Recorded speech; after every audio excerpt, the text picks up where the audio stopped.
නිදහස් සංවාදය ආරච්චිගේ හැල්ල පැමිණි ඔබට ආයිබෝවන්.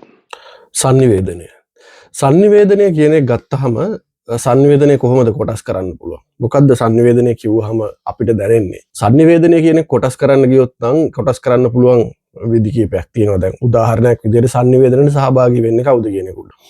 ඒ කියන්නේ මිනිසුන් අතර සංනිවේදනයේද, සතුන් මිනිසුන් අතර සංනිවේදනයේද, සතුන් අතර සංනිවේදනයේද කියන එක උඩ කොටස් කරන්න පුළුවන්. එහෙමත් නැත්නම් අපිට සංනිවේදනයේ කොටස් කරන්න පුළුවන් මොකද්ද මාධ්‍ය පාවිච්චි කරන කියන එක උඩ. ඒ කියන්නේ ඩිජිටල් අවකාශයේ සිද්ධ වෙන සංනිවේදනයක්ද, මිනිස්සු මුණට මුණ හම්බෙලා කරන සංනිවේදනයක්ද, එහෙම නැත්නම් ඉස්සර කාලේ ගොඩක් ජනප්‍රිය වෙලා තිබුණ ඔය ලියුම් සහ ලිඛිත ක්‍රම වලින් සංනිවේදනය කරනවද කියන එක වගේ විවිධාකාරයේ සංනිවේදනය කොටස් කරන්න පුළුවන් විදි තියෙනවා. හැබැයි මම වඩාම ප්‍රිය කරන්නේ මිනිස්සු හම්බ වෙලා මේ කරන සංනිවේදනය, සාමාන්‍ය එදිනෙදා ජීවිතය කරන සංනිවේදනය.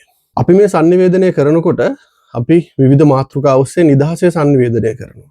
ඒ කියන්නේ හම්බෙන් අපිට කවුරු හරි කෙනෙක් හම්බුනොත් අපි සංනිවේදනය කරනවා මොකක් හරි සමහරට විෂයක් සම්බන්ධයෙන්. නමුත් අපි මේ විෂය සම්බන්ධයෙන් කතා කරනවා කියලා හිතලා නෙමෙයි කතා කරන්නේ. දැන් අපි උදාහරණයක් විදිහට ගත්තොත් අපි කඩේකට ගිහිල්ලා බඩුවක් ගන්න ගමන් මුදලාලි කොහොමද මේ දවස්වල ව්‍යාපාර එහෙම. ඒතර මුදලාලි කිව්වොත් එහෙම මේ අහවල් වෙළඳ භාණ්ඩ අපි කිව්මු බිස්කට් වගේ එකක් විකිනෙන්නේ නැහැ මේ දවස්වල කියලා කිව්වොත් ඒකේ තියෙනවා ආර්ථික විද්‍යාත්මක සංනිවේදනයක්. ඒ කියන්නේ අපි මේ වෙළඳ පොළ සම්බන්ධයෙන් කතා කරන්නේ. ඒ වගේ දැන් සංනිවේදනය කියන එකේ සමහරලාට අපි බොහොම නිදහසේ සංනිවේදනය කරනකොට අපි ඇත්තටම මේ අපි කතා කරන විෂය මොකක්ද කියලාවත් එහෙම හිතන්නේ නැතුව නමුත් ඒ විෂය ගැන තමයි ඇත්තටම කතා කරන්නේ. ඉතින් ඔය සංනිවේදනය මම දැන් ලංකාවෙන් බැහැර වෙලා ඉන්න නිසා මට හොඳටම තේරෙනවා සංනිවේදනයේ භාෂාව වෙනස් වුණා. අනිවාර්යයෙන්ම එක්සත් රාජධානියට ආවට පස්සේ මව් භාෂාවෙන් නෙමෙයි ගනුදෙනු කරන්නේ. මම ඊට වඩා දැක්ක වැදගත් වෙනස තමයි මේ මාතෘකාව වෙනස් වීම. ඒ කියන්නේ දැන් උදාහරණයක් විදිහට ගත්තොත් දැන් මේ දවස්වල තියෙන ඔය රුසියානු යුක්‍රේන යුද්ධය වගේ එකක් ලංකාවේ සමාජයේ නෑදෑයෝ හිතවතුන් හම්බුනහම අපි එහෙම එච්චර බරක් දීලා කතා කරන මාතෘකාවක් නෙමෙයි. නමුත් මේ රටේ මිනිස්සුත් එක්ක ගනුදෙනු කරනකොට ඒක ප්‍රධාන කළ සලකන මාතෘකාවක්. ඉතින් ඒ වගේ මේ භාෂාව විතරක් නෙමෙයි මේ සංනිවේදනයට අදාළ මාතෘකා පවා සංස්කෘතියෙන් රටෙන් රටට වෙනස් වෙනවා. ඉතින් මම හිතුවා මට මගහැරුණු සංනිවේදනය ඒ මාතෘකා ඒ මව් භාෂාවෙන් කරපු ගනුදෙනු කිරීම ටික ඩිජිටල් අවකාශය ඇතුළට ගේන්න.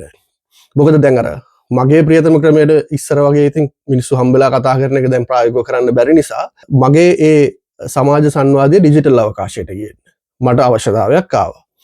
ඉතින් විවිධ මාතෘකා ඔස්සේ අපි නිදහසේ කතා කරමු. අර මම කලින් කිව්වා වගේ අහම්බෙන් හම්බෙච්ච මිනිස්සු දෙන්නෙත් එවල හිතලා කතා කරන දේ වගේ කතා කරමු. මම එක මාතෘකා ගේන්නම් නිදහස් සංවාදයකට. ඊට පස්සේ ඔයගලන්ගේ අදහස් ඔයගලන්ට පුළුවන් කමෙන්ට් මගින් නැත්නම් මාව දන්න කෙනෙක් නම් දුරකථනය මගින් මෙහෙ ඉන්න කෙනෙක් නම් මාව හම්බෙලා කතා කරන්නත් පුළුවන්. ඉතින් එහෙම කරලා අපි මේ අදහස් බෙදාගමු. එහෙම අදහස් බෙදාගෙන ඉස්සරහට මේ සංනිවේදනය මේ ඩිජිටල් අවකාශය කරමු. මේකෙන් දේවල් තව කීපයක් සිද්ධ වෙනවා. ඒ කියන්නේ කලින්ට වඩා සහභාගී වෙන පිරිස වැඩි කරගන්න පුළුවන්. මොකද ඩිජිටල් අවකාශය අපිට පුළුවන් විශාල පිරිසක් ආමන්ත්‍රණය කරන්න. ඒ වගේම අපි මේ කරන සමාජ සංනිවේදනය කවදා හරි මේ ඩිජිටල් අවකාශයේ සටහනක් විදිහට ඉතුරු වෙලා තියෙනවා.